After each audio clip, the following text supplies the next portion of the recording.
Hello everyone, welcome to the AFOMP monthly webinar. Actually, as you can see, it's already the 6th webinar meeting from the AFOMP.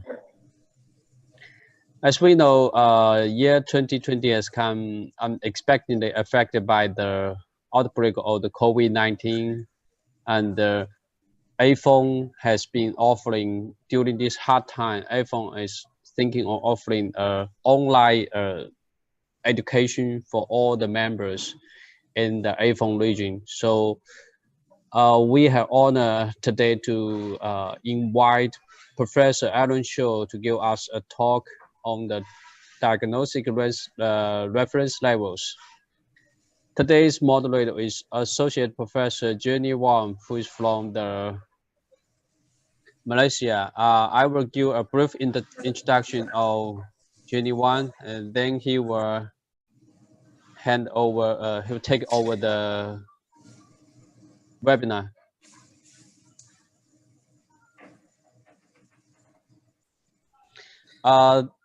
Dr. Junios was received her PhD from the University of Wollongong, Australia. She started her career at the Department of Biomedical Imaging Faculty of the Medicine, the University of Malaysia, as a senior lecturer in 2011. She coordinated the UN Master of Medical Physics program from 2013 to 2017, which is accredited by the Institute of Physics and Engineering in Medicine, UK. It's the only postgraduate medical physics program outside of the UK and Ireland that has been accredited. The main research of Dr. Wang was included radiation, dosimetry, radiotherapy, medical imaging, and radiomics. Dr. Wang has vast experience in teaching of physics and biostatics at the postgraduate level. She has been involved as a lecturer and examiner for the Master of Radiology and the Master of Clinical Oncology at the University of Malaysia Science 2012. So now let's welcome Dr. Junios to moderate today's webinar. Dr. Wang. Thank you. Thank you, Dr. Jim. I shall share my screen. Can you see my screen? So welcome everyone to the webinar, AFOMP webinar. So today we will be looking at the topic Diagnostic Reference Level, DRLs. It is a level used in medical imaging to indicate whether, in routine condition, the dose to the patient for an imaging examination or procedure, it is unusually high or unusually low for that procedure. It is a very practical tool to promote optimization of medical imaging examination. DRLs has been successfully implemented in relation to conventional radiography in the 1980s and subsequently developed for other modalities in the 90s. Well, many have heard of DRLs, I'm sure, out there, especially the clinical physicists. But perhaps not everyone knows how DRLs are established, the methods, what is the appropriate dose descriptor to use, and finally, how is it used as a crucial step towards optimizing the use of radiation in medical imaging. So today we are very privileged to have Dr. Arun Chougule to speak to us. Dr. Arun Chougule on this topic is the senior professor and head of Department of Radiological Physics, SMS Medical College and Hospitals, Jaipur. He's also the former Pro-Vice Chancellor, Rajasthan University of Health Sciences, and Dean of Faculty of Paramedical Science, Jaipur, India. He has 36 years of professional and teaching experience in medical physics. He's one of the pioneers in radiation biology and experiment dosimetry in India. He is the past president of Association of Medical Physicists of India and currently the president of AFOMP, as well as the chair of Education and Training Committee of IOMP. He has served as an expert to IAEA and has been regular associate to ICTP for 8 years.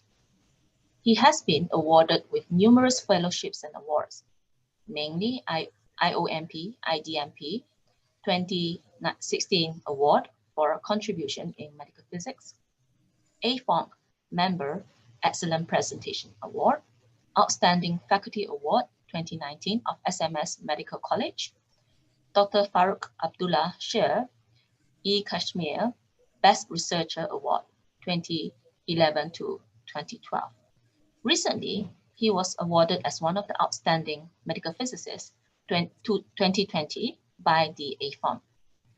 So, Dr. Arun, please, we would like to listen to your talk on diagnostic reference level. Thank you, Jenny Wong, for your kind introduction about me. Welcome to the participant for this monthly webinar. Can you just please unshare, Jenny, so that I can share? Okay, thank you very much. Just I'm sharing. So welcome to the AFOMP monthly webinar. And as has been talked by Professor Jin, because of the COVID-19, in-person meetings are not possible, and therefore we have switched on to the e-learning and online virtual meeting. Today's topic is Diagnostic Reference Level, DRL, Introduction, Concept and Current Scenario I will be talking about. Before that, please accept my greetings on behalf of me and AFOMP for forthcoming IDMP, which is celebrated on 7th November every year since 2013. And this year's theme is Medical Physicist as a Health Professional. Also, accept my greetings on the occasion of 125th anniversary of the X-ray discovery, 8th November 1895, X-rays were discovered. We are celebrating 125th year anniversary. Now, as you very well know, that since the discovery of X-rays, X-rays were put into application for diagnosis and therapy. And today, every hospital, small or large, has a X-ray department or X-ray machine to start with. So radiation exposure in diagnostic radiology has contributed, or is the largest contributor of the human-made, man-made radiation doses, and this is published by Unscare Report 2008, published in 2010. And according to some estimate, the exposure of patient to ionizing radiation from diagnostic procedure alone contributes over 90% of the total dose due to man-made radiation. About 30 to 40% of the US population undergoes one or more imaging tests per year involving diagnostic radiation. So the radiological procedure is being used very frequently for diagnosis. Even in India, about 80% of the population dose caused by man-made radiation is coming out from the medical diagnostic X-rays. Therefore, there is a growing use of diagnostic X-ray in the healthcare. And this is because of due to advancing imaging technology. We have started from a conventional X-ray to fluoroscopy to CT scan, then PET-CT, fluoroscopy, and so many the development has taken place, and more so in last 3-4 decades.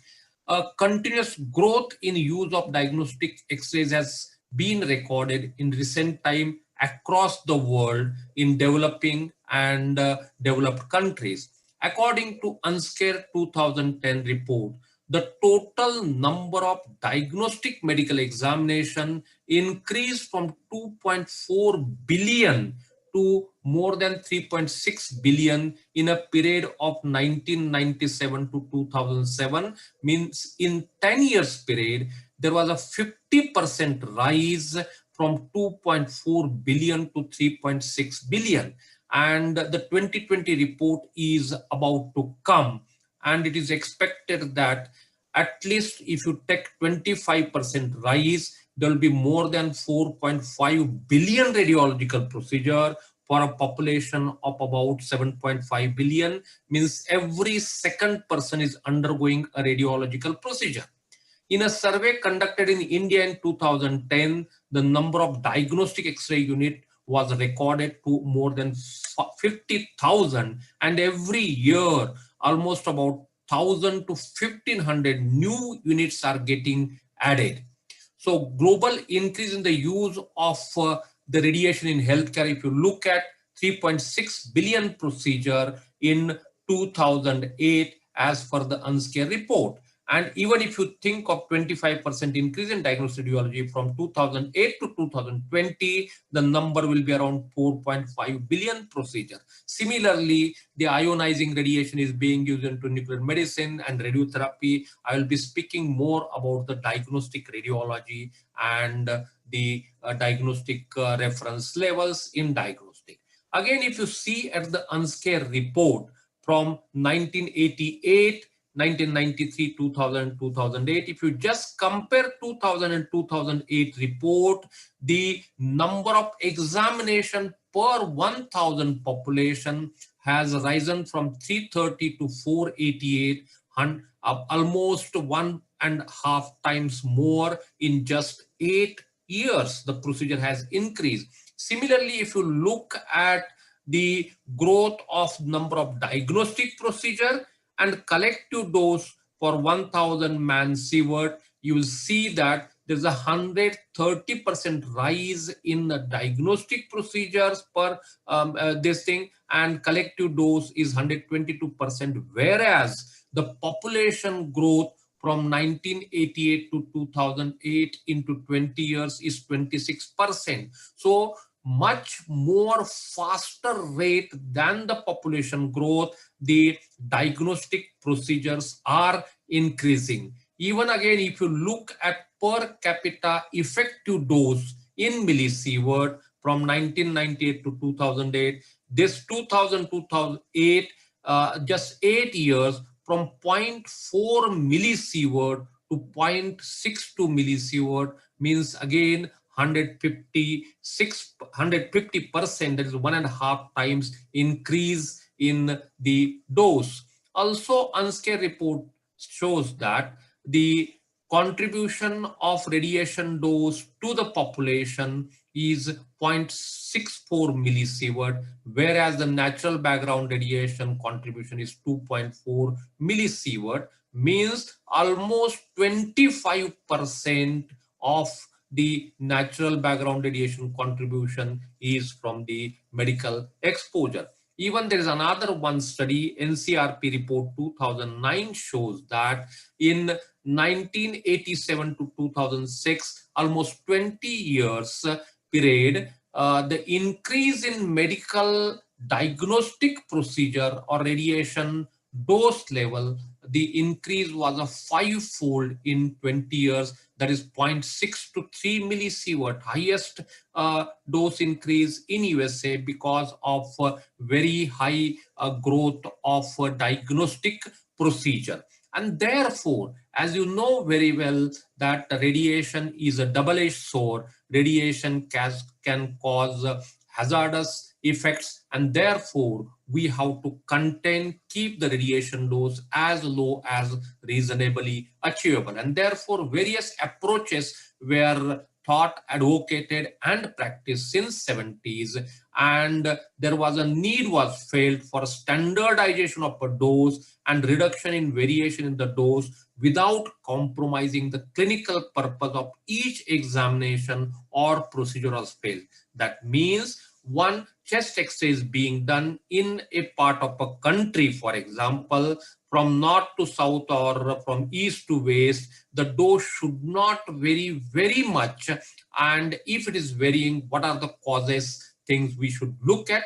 Also, there should be reduction procedure to bring it down by using various image receptor system or the image processing systems and technology development. So national survey in UK in mid-1980s showed wide variation in practices between the hospital itself, in one room to another room, the chest X-ray of a person giving variation in the dose of the order of 1 or 2 factors. And therefore, in UK, national reference dose first suggested way back in 1989. And now the concept comes, why do we need diagnostic reference levels in medical imaging? Now, you know, the general principle of radiation protections are justification. Any radiological procedure has to be justified that net benefit to the patient than the harm it is going to cause. And then if once you have justified that thing, you have to do optimization so that radiation dose to the patient as well as the medical staff is as low as reasonably achievable and dose limit. So optimization is a very, very important concept in dose reduction, which has led to concept of diagnostic reference level. So optimization, main concept of radiation protection, knowing and monitoring patient dose is a key importance for the optimization. And ICRP, International Commission on Radiation Protection, concept of optimization has led to put forth the idea of diagnostic reference level, DRL, practical tools for promoting and implementing optimization. The requirement for establishing using DRL in diagnostic and interventional radiology has been introduced by IAEA into International Basic Safety Standard BSS, and IAEA for member states encourages to implement patient dosimetry, set DRLs and use them optimization. So concept was brought by ICRP, taken forward by IAEA to the member countries. So the diagnostic reference levels were introduced by the ICRP way back in 1996 to help avoid patient dose that does not contribute to clinical purpose of a medical imaging task. So we have to keep in mind that the image quality is a diagnostic image quality information you have got. The dose should be as low as possible.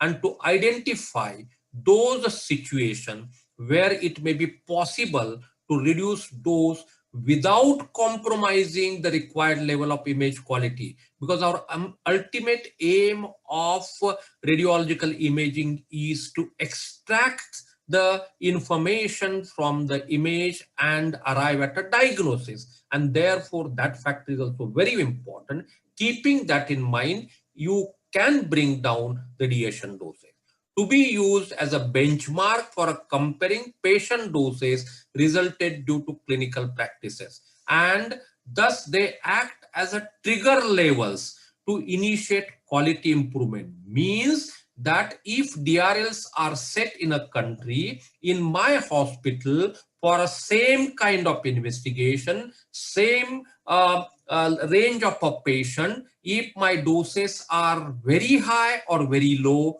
something is wrong. I have to look into that thing. That is a trigger level. So DRLs are not static and need to be updated on a regular basis with optimization or with change in technology. As you know, DRL values are available in the literature, but as the technology is changing, image receptors are changing, the image processing methodologies and the software is changing, the DRL will not remain the same. They will change as per the technology and updatation. Therefore, this DRL should be again evaluated every 3 to 5 years or whenever a technology change happens. As just I talked about that the concept of DRL was published in ICRP report number 60 in 1990, but elaborated publication from ICRP has come in 1996 about DRL,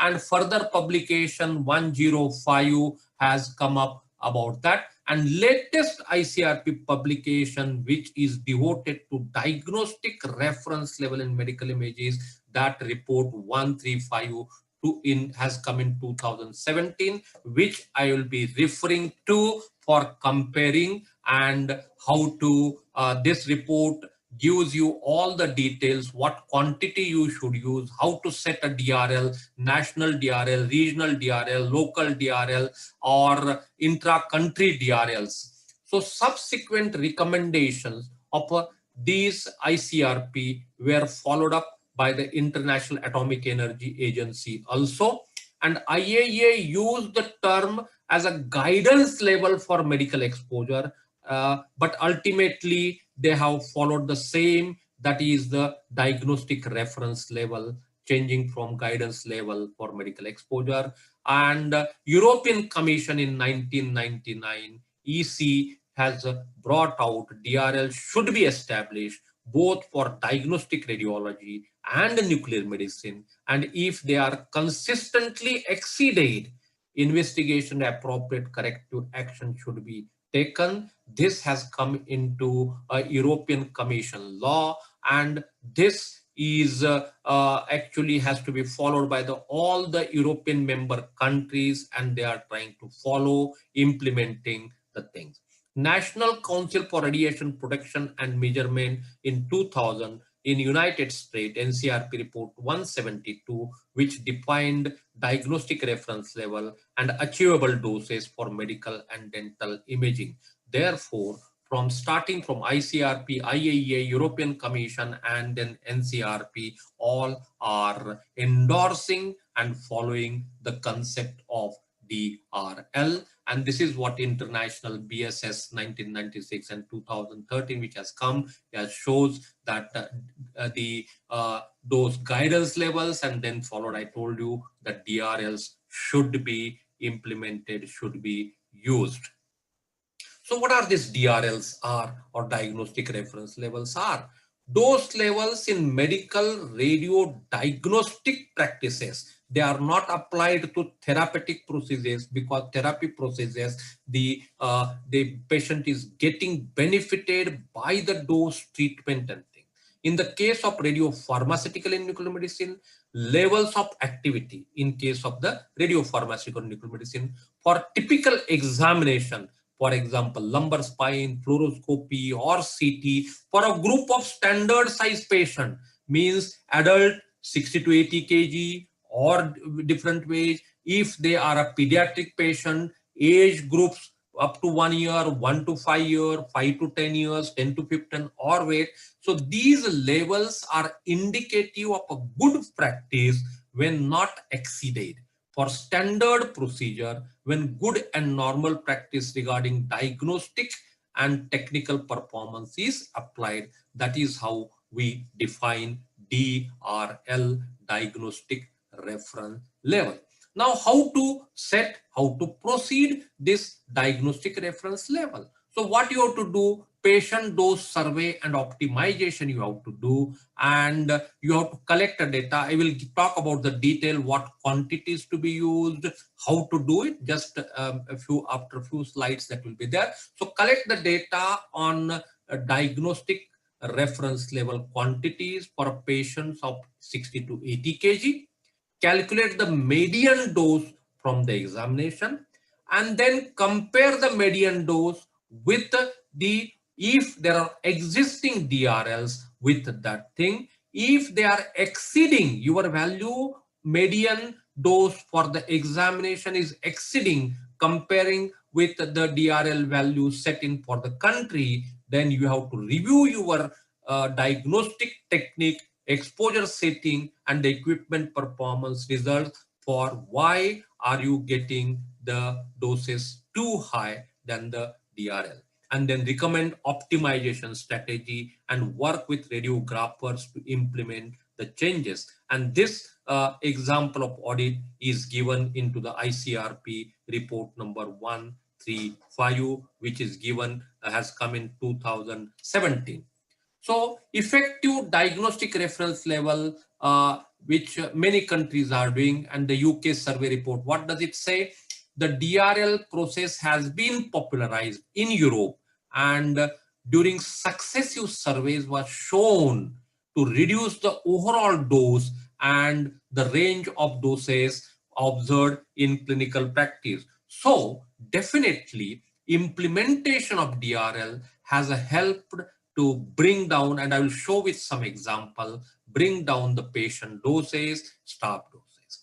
The use of DRLs in the United Kingdom and appropriate optimization resulted in significant reduction in patient doses, which has been reported by HeartD in 2004. In the United Kingdom survey of dose indexes, DRLs have been redefined every 5 years, and as I told, 3 to 5 years, you have to redefine and re-estimate and put it into the things. These surveys demonstrated a 30% decrease in typical radiographic doses from 1984 to 1999 in 10 years, and average drop about 50% between 1985 to 2000. Therefore, DRLs determined in 2005 were found to be 16% lower than those of the determined in 2000. So DRL estimation and the study definitely helps to bring down the radiation exposure and overall doses to the patient, to the public, to the population. So DRL major levels, as just I was talking about, the specification of examination of specific DRL facilities, comparison of practice, and so promote improvement towards as low as a reasonably achievable principle.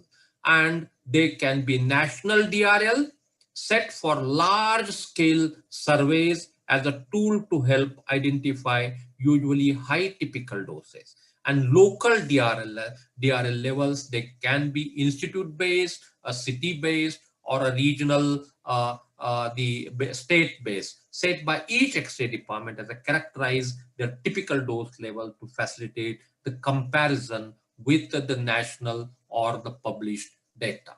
So national surveys and registries for setting DRL values should normally include medium and large side healthcare facilities having sufficient workload. So when you are going to set the DRL values and the study you are going to do, the hospital you are going to choose should be a medium work base having sufficient workload, at least 30-40 X-rays of the different kinds. Say for example, chest X-ray, the other spine X-rays, lumbar spine, all kind of X-rays, at least 30 X-rays they are doing. And for large countries, a survey of random selection of small proportion of all healthcare facilities. A good starting point for setting national DRL values results from 20 to 30 facilities are likely to be sufficient in the first instance. Smaller country with fewer than 50 healthcare facilities, initial survey of 30 to 50 of the institution will suffice to get a data. So you are going to collect data of almost 30 to 50% of the healthcare facilities in the country, and then finding out the median doses for each investigation, each kind of patients. It's adult, pediatric patient, if a pediatric age groups, or according to the weight. A survey of a particular examination in a facility should normally involve collection of data on DRL quantities for at least 20 patients. Means, for example, if I am going to find out chest PA view DRL, means 20 chest PA view patient of same adult, means adult weight 60 to 80 kg, those data you should get it, find the median, and preferably 30 patients, so statistical uncertainty will be reduced. For fluoroscopy and CT examination, and 50 patients for a mammography. So DRL values depend on the state of practice and available technology, including post-processing software. And as you know, we have moved from a conventional film-based radiology to filmless digital radiology, and where post-processing softwares are there, which affects definitely the requirement of the dose to get the required image quality. Median values, not the mean values, of the distribution of the data collected from a representative sample of patients within an agreed weight range that I told you, that 40 to 50, 50 to 60, 60 to 70 weight adult should be used for comparison with the DRL values. National DRL values should be set as a 75th percentile or third Q3, that is a quarter of the observed values. Regional multinational DRL values are created. They should be set as a median value of the national DRL values, and this has been done for the European Union because many countries in Europe they have found their own DRL for every country. They can be used for a regional, and they have been used for a regional multinational DRL values. Amount of radiation used for examination of a children can vary tremendously due to the great variation in patient size and weight from neonate to adult size adolescents. From few kg, 3 to 5 kg to up to 70-80 kg. There is a variation. Also, the size variation takes place. So the area required to be exposed for chest X-ray of a neonate of 6 months and 16 years will be definitely different, and therefore you have to make those groups and then find out DRL values. Weight bands are recommended for establishing pediatric DRL values. Age bands can be used if age is the only available measure.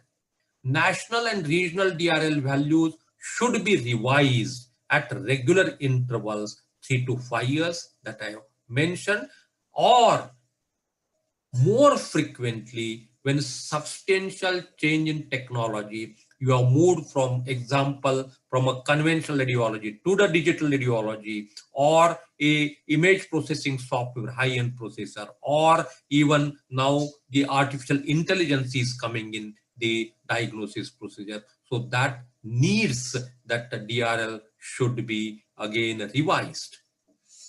If a local or national DRL value for any procedure is consistently exceeded, an investigation should be performed without undue delay. Is there any lacuna into the QA/QC, that is the exposure factors, the image receptor, image processing, and then appropriate corrective action should be taken, and that is, otherwise just finding a DRL or the exposure is not going to help. If they are exceeding, corrective measures has to be taken so that the mistake or the thing doesn't happen again and again. Now, just I told you that what DRL quantities you should use, what prerequisite you need to have when you are going to set the DRL locally, nationally, or regionally. So radiation matrix used for DRL should be appropriate to the imaging modality being evaluated. So when you are going to do the survey, same kind of machine, same kind of image receptor, same kind of processing. Otherwise, you have few X-ray machine which are low frequency, some are high frequency, somewhere it's an image receptor, image film based image, somewhere it is a digital imaging. That will give you very wide variation and the result will be wrong, and therefore appropriate imaging modality being evaluated has to be taken into, able to assess the amount of radiation applied to perform a medical imaging task. A particular medical imaging task should be easily measured or determined by the dosimeters. Establishment of DRL is generally based on surveys of DRL quantities for procedures performed on an appropriate sample of patients, and that I told you 20 to 30 patients, or mammography 50 patients. DRLs are typically set at 75% of the dose, distribution from a survey conducted across the broad user base, large, small facilities, public, private hospital, outpatient, indoor, using specific dose measurement protocol and phantom. So DRL should be set. The practical dose quantities used to monitor practice. The following are commonly used terms. For radiography, just simple radiography, we are going to do air kerma, air product PKA, or entrance surface air kerma. They can be used. For fluoroscopy and interventional radiology procedure, you need to use kerma area product. At the same time, you have to take into account the fluoroscopy time, number of images that has to be included into the observations what you are going to do. For CT, volume computed tomography dose index CT-DI and dose length product DLP. For mammography, incident air kerma or entrance air kerma or mean glandular dose DG. For dental, intraoral radiography, incident air kerma or dental PKA for the dental panographic radiography. I will not go to the nuclear medicine. So these are the quantities suitable for setting DRL. For radiography, you can measure the doses in milligray or with a dap meter, milligray centimeter square. That is the dose area product. For the CT interventional procedure, CT-DI or DLP, and for nuclear medicine, almost that is a amount of quantity of radioisotope in becquerel, megabecquerel, or becquerel per kg weight that to be used, and this is as per the ICRP report 137. So tool to identify those hospital using usually high doses based on third quartile values, mean hospital doses, ESD, DAP with DAP meter or CTDI, seen in national surveys and so already met by 70% of the hospital. Relate to typical practice, not individual patient. They are the broad, not for an individual patient. So limitation of published DRL. Now you will say, why should I measure or should I have a local DRL or my national regional? There are published values available in the literature. I can pick up and I can get those things. The published DRL values for other countries with potentially different imaging practices. What you are using, DRLs which have been found in another country, what kind of image receptor, machine, the image quality they use may not be relevant to your particular circumstances. The type of examination or a procedure specified for the published DRL may not be directly relevant to your particular practice. Published dose values may not have been obtained using the same methodology what you are practicing here, or same standard condition like the SETI dosimetry. Published DRL values may not be expressed in a different dose quantities or dose unit. The patient sample in a published survey may be different, and therefore you need to have your own DRL. Advantages in technologies such as post-processing and iterative reconstruction in CT will need to be taken into account when updating DRL, and that is what I said. If there is a technological advancement, you should update your DRL. So establishment of the DRL national and regional. DRLs may be established regionally, nationally, or locally from a data obtained from the surveys. Values of DRL quantities from patient examinations are collected from several different health facilities, and that I told you, level 1, level 2, level 3, private, university hospital, government hospital, having wide distribution from the country or the region. When national DRL exists for many countries with a region, European Union, just I talked about, the regional DRL may be determined by using the median value of the available national DRL. And this is what we use, the third quartile or 75 percile for the DRL values. And typical values for the area and facilities surveys. If it's a healthcare facility consisting of several X-ray rooms or a small number of facilities or a single facility linked to the new technique, then a median value of the distribution, as there are insufficient data to use the third quartile, a local use of to identify X-ray units requiring further optimization. So local, national and regional DRL can be set, and these are some of the requirements, and these are some of the application which they have narrated.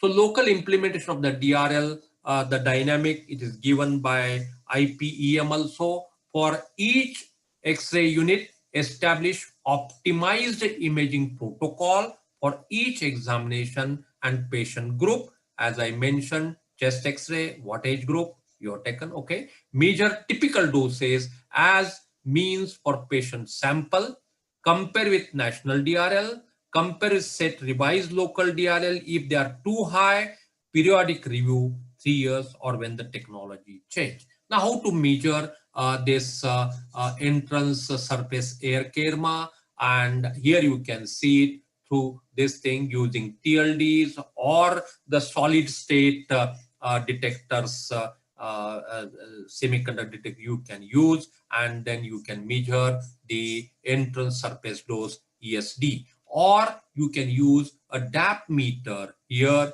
and with this DAP meter what you will get is gray meter square or milligray centimeter square. So this air kerma area product gives you, because even if you change this distance, the because the radiation dose inversely proportional to the distance. If I double the distance, it will become 1/4.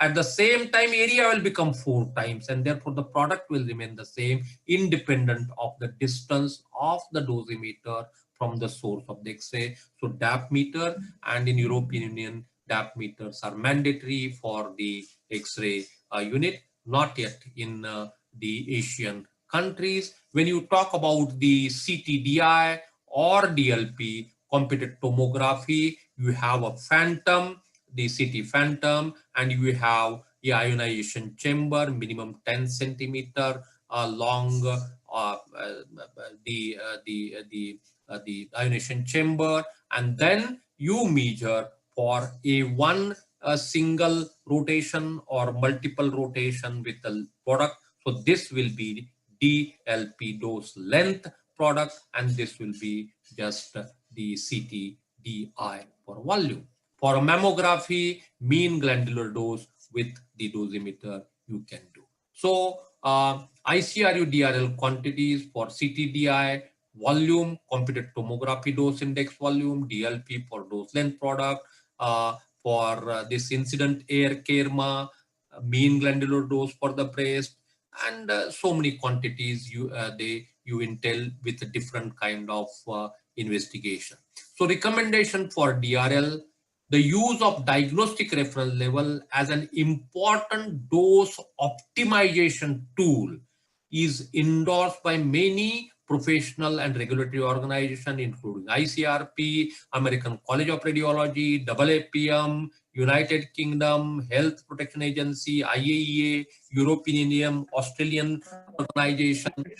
So there has been an erroneous tendency to assume that being below DRL means adequate optimization, and this is wrong. Many people see my doses are less than DRL values, but you have to see that DRL values for which condition, for which kind of procedure, what set of patients they were used.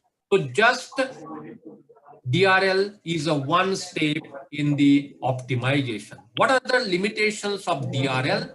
Most dose surveys for DRL have assumed acceptable image quality, but they have not defined what is image quality on a objective base. It's just subjective that yes, acceptable image quality. So you have to take into account objectively the image quality.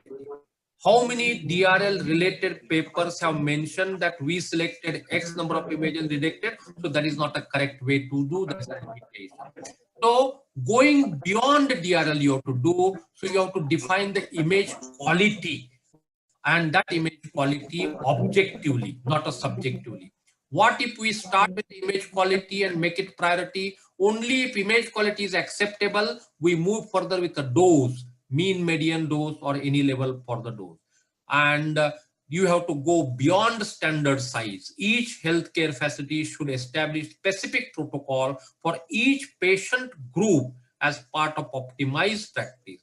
Protocol for pediatric examination, patients grouped by range of weight or age, taking into account changing technology. Fast developing technologies may drastically change the patient dose levels. Either they may increase or decrease, and therefore they will impact the DRL.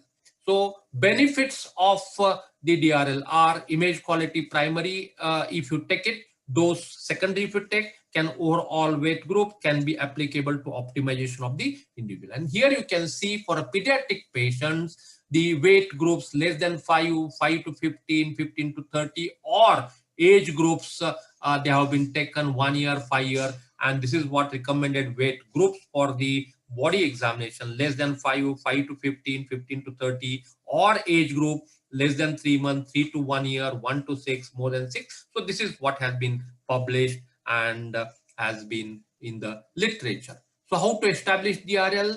Establish a working group, decide for which imaging procedure you want to set a DRL, decide dose quantities, decide methodology, patient group, sample size, and are you going to do on a patient or on a phantom, prepare data collection form, can be electronic or paper-based, collect data from contributing X-ray rooms, analyze the data, find the medium of the DRL for large hospital data from different X-ray room for some procedure to establish local DRL.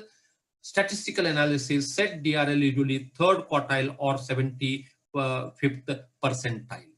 So points to remember, DRLs are typical dose values for standard size patient for a particular examination. Keep in mind that they are for a standard size patient for a particular examination.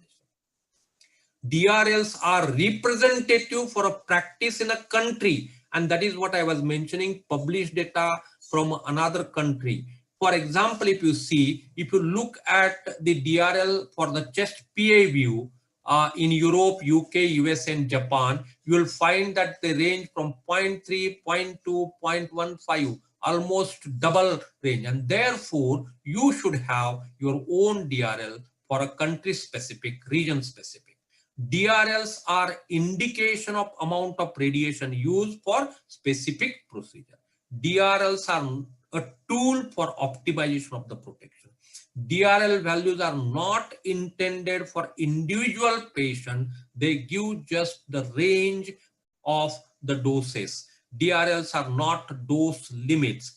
DRLs are not border between good and bad practice. It varies. DRLs are not static.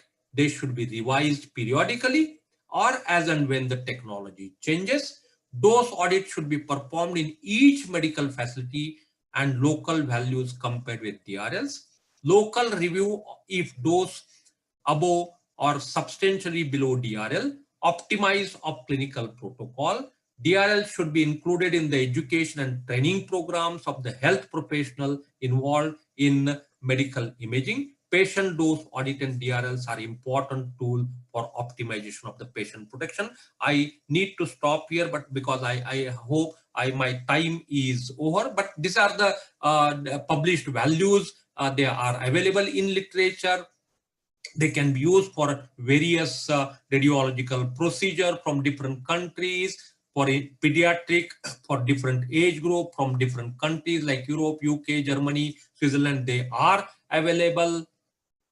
In conclusion, DRLs have proven to be a useful and valuable tool for optimization of radiological protection in medical exposure of patients all individuals who have a role in subjecting a patient to a medical exposure should be familiar with the DRL process as a tool for optimization of the protection.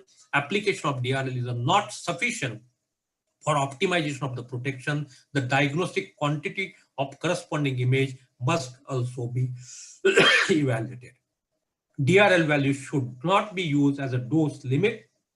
Dose limit do not apply to the medical exposure of the patient. National and regional DRL should be revised every 3 to 5 years or whenever the technology gets changed. It is required that both researcher and government agencies come forward to work for setting up the DRL. Not having the national DRL, there are many reasons to do that. Lack of appropriate infrastructure, medical physicists not sufficient, so many things are there. I will not go into the details of this thing. I will stop it here and I will like to take questions from you. So once again, thank you very much for patience hearing and kind introduction. Thank you very much.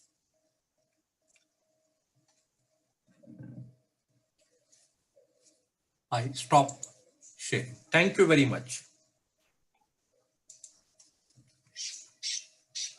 Dr. Wang.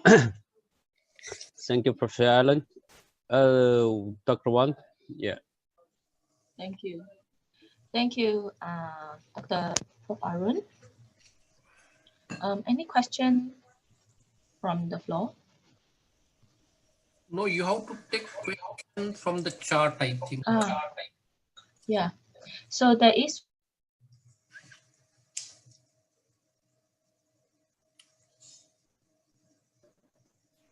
Okay. There is one question. How to define how to define unacceptable image quality to define DRL? And can you recommend any objective measure for each diagnostic product? Yeah, so that is what I was talking about, that image acceptable just is subjectively is not sufficient. So on a scale of 0 to 10, how the image quality, the optical density, the image details, the resolution, based on that thing, you have to score your image, and what dose is required to score that on a point 0 to 10, that is required for different kind of imaging systems and different kind of imaging to arrive at. That is a subjective definition of an image quality and not as a vague just saying image is acceptable, because one radiologist, the image may be acceptable. For another radiologist, that may be a poor quality or may not be not acceptable. So that becomes a subjective. So objective criteria based on the image quality has to be done on a scale. Any other question? Yeah. There is one more question. How relevant it is to adopt the DRL established by others in their settings or hospital settings? No, what is the question? DRL setting? Just let me check. How relevant it is to adopt the DRL established by others in person's own hospital or clinical settings? That is what should be the criteria? That is what I mentioned, is that if you are going to follow or you are going to take the DRL which has been set by a different country or different institution, then you have to make sure that the DRL for which set of examination, what kind of the image processing, image receptor and the X-ray machine, if it's a similar, you can follow. Or also, if you see a country, various countries, the patient size, the required exposure factor will be different, and therefore while taking, you have to be cautious that the image parameter, the techniques what you are going to use, and the patient parameter are nearly similar, you can. Otherwise, you have to have your own institutional or country, because country to country, the patient size and also the technology may vary, and therefore you have to be cautiously follow. Yeah. Thank you, sir. We have one more question from Malaysia. It is, what is the standard number of sample size for any radiographic procedures for the DRLs? Yeah, that is what I told, that minimum 20 to 30 procedure. For example, I told you, if you are going to find out the DRL for the chest X-ray, then on that machine, similar kind of patient, means weight you have taken 60 to 80, or maybe 40 to 60 or 50 to 60, at least 20 patients, but preferably 30 are there, statistical uncertainty will be reduced, so you have to have that thing. Similarly, when you are going to have a national DRL, that means at least 30 to 50% of the X-ray machine or installation, and every X-ray machine 20 to 30 investigation of the same kind has to be done. So very, very large data you have to collect for a national DRL. Okay. Thank you, sir. We have one more question. They are asking, when publishing facility DRLs, do we use median as the local DRL? And when we compare to other country DRLs, do we use the facility median or the 75th value? It is recommended by the ICRP to use 75th percentile value when you are going to compare the nation to nation or some other country values you are going to do. It is recommended that 75th value should be used, percentile value should be used. Yep. So now I hand over to Professor Jenny for thank you very much. Thank you very much. Thank you, sir, for such an interactive talk. Professor Jenny, you can unmute yourself. Yeah. So thank you, Rajni, for bringing the question. I have some question as well. If when we get in the CT audit for DRLs. Okay. You're muted. I'm not able to listen to you. Hello? Yeah. Yeah. Is this? Yeah. For CT? When we get for CT, we try to get the CT dose screen to establish the DRLs, you know. But we find that not able to listen. Again, your voice is not breaking. audible. Do you have any practical suggestion on how to approach DRL? In between your voice was not there, so I couldn't understand your question. You said CT audit, but next your voice was not there. Okay. No, some voice problem. Yeah. Professor Jenny, you can write your question in chat box, so we can see from there. Yeah, you can type. Yeah. Okay. Excuse me, can I ask a question, please? Yeah, sure, please. Yeah, sure. Yeah. Prof. Arun, hi, how are you? Thank you for the wonderful presentation that you have done with us. So I'm asking here, for example, if you are using the hybrid imaging techniques, for example, like PET-CT scan. In that case, are we going to establish a DRL for the nuclear medicine alone and the CT, or together? Yeah, very good question. It has been recommended that if you are going to use a PET-CT, For CT separately DRL, for PET separately DRL has to be established, has to be followed, not a combined one, because for CT you have CTDI and or DLP. For the PET you have the isotope megabecquerel or megabecquerel per curie per kg, and therefore separately these two modalities are different. That is, one is the X-ray based. So they have to be found out differently, reported separately. Very clear. Very clear. Pronunciation or more different. Any other question?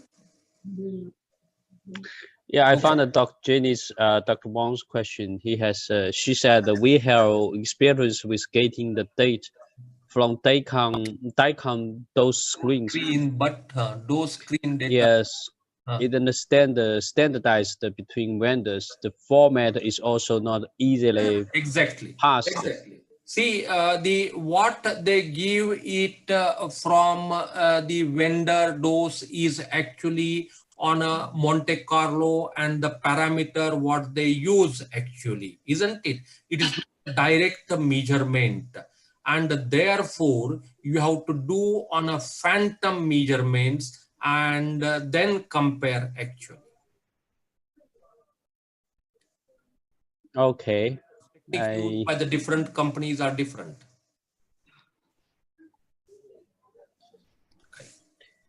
Okay, I think the times it's close. It's approach 4 o'clock. So thank you.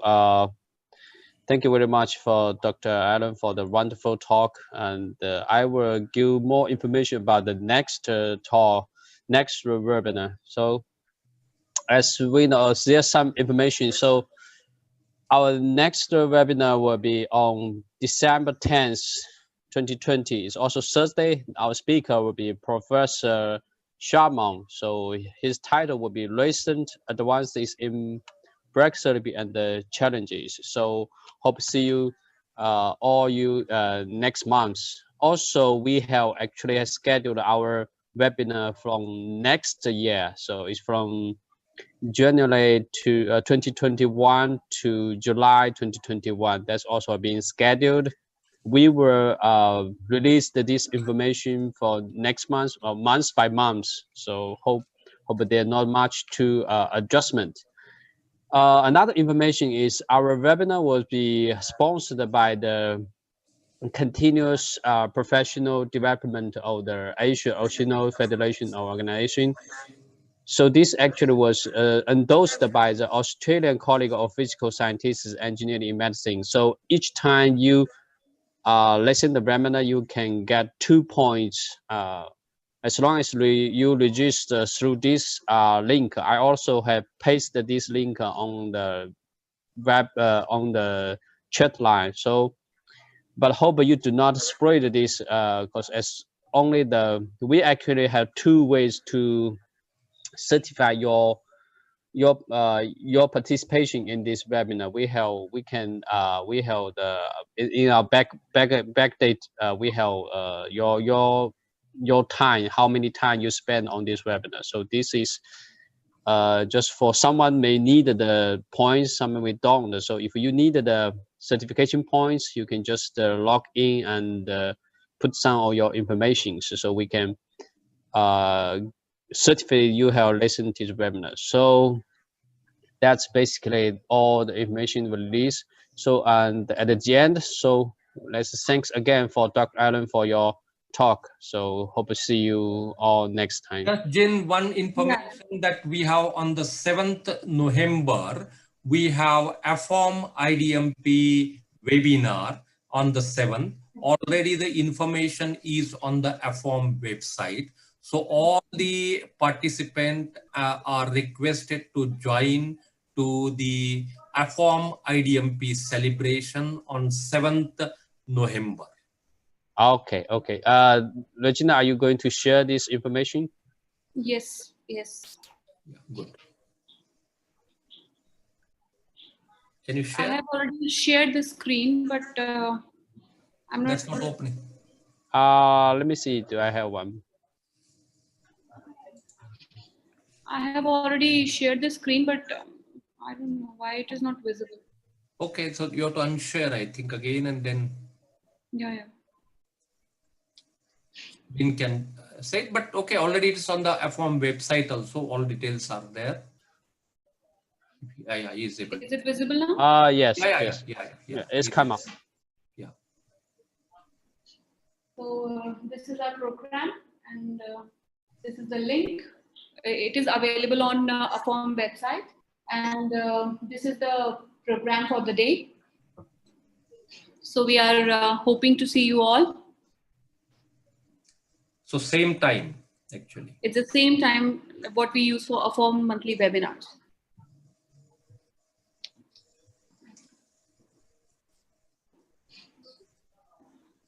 Okay. If there's no more information, we are going to close today's webinar. Okay. See you. See you. Thank you for joining and thank you for talking. Thank you. Bye-bye. Thank you all.